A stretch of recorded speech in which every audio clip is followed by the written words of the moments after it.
Hello. This week on The Monster Painter, I show you how to paint a haunted mirror. We're going to need a mirror to be haunted. There are a couple of options. You can find nice ones in a bunch of those romantic terrain crates. I love those things. For this video, however, we will be using a Wizkids Deep Cut model. It usually comes in a blister pack with a really cool bird on a stand and typically retails for about $5 to $7. I acquired this one secondhand from my local shop, the Sword and Board. It is perfect for the job. Now let's get started.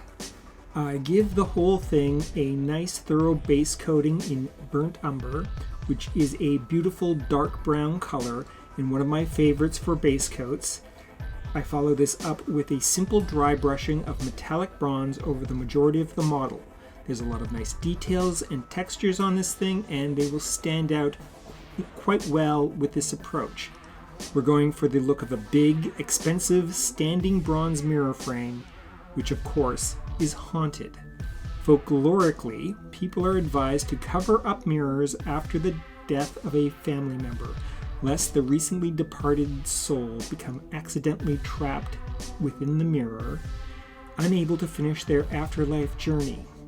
Of course, for our purposes, this could lead to all sorts of interesting narrative possibilities, couldn't it? On the back of this model is a panel with wood grain texture. I'm going to use a bit of bronze yellow, a woodsy looking light brown color, to paint in the panel that holds our haunted mirror in place. In the course of researching haunted mirrors, I stood in front of a mirror chanting Bloody Mary, Bloody Mary, Bloody Mary over and over again. In the name of science, I did this once with the lights on and once with the lights off.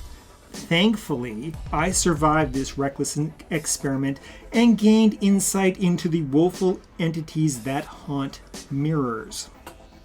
Next up, I used some metallic gold to carefully and neatly paint in the small part of the frame that holds the glass in place, the inside edge of the frame, so to speak. It's a small detail that will sell this thing as a mirror and make the mini look cool and magical. And who doesn't want a magic mirror?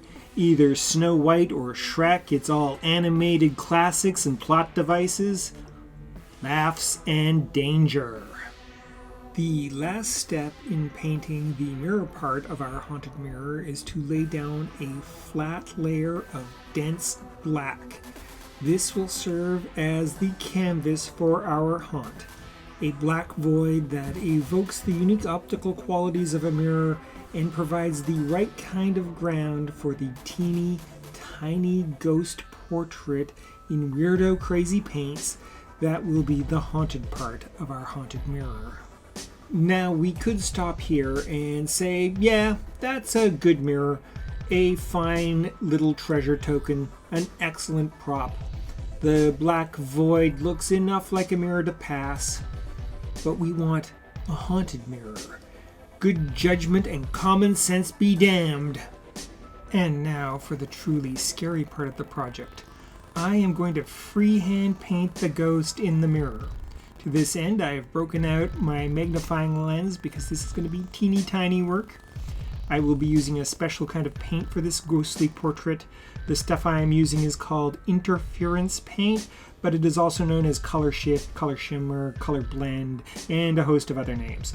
It is an unusual pigment made up of tiny mica flakes.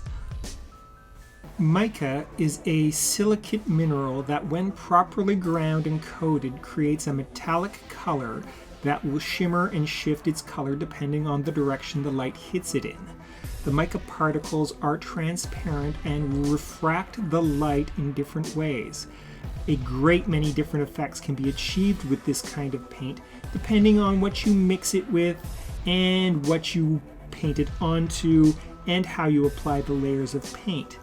In our case, I am mixing an interference green with a manganese blue, which is a transparent blue-green color, and I am applying this mixture in light, thin layers, slowly building up the image on a dense black background.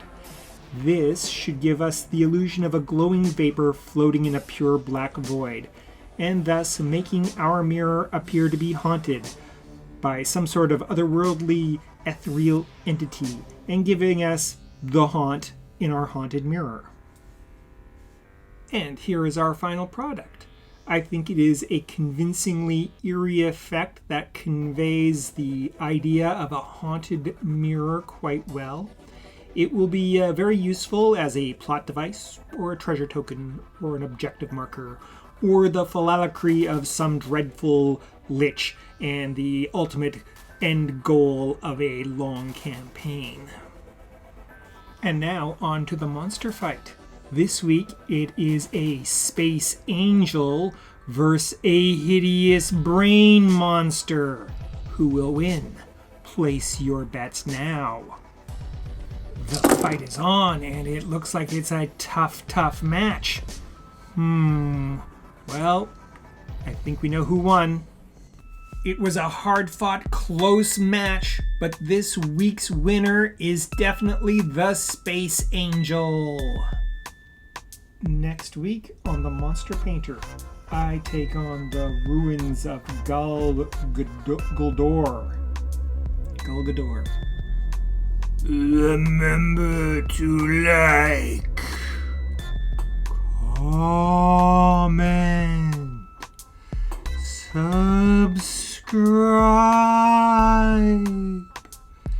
and ring the bell. Ring the bell!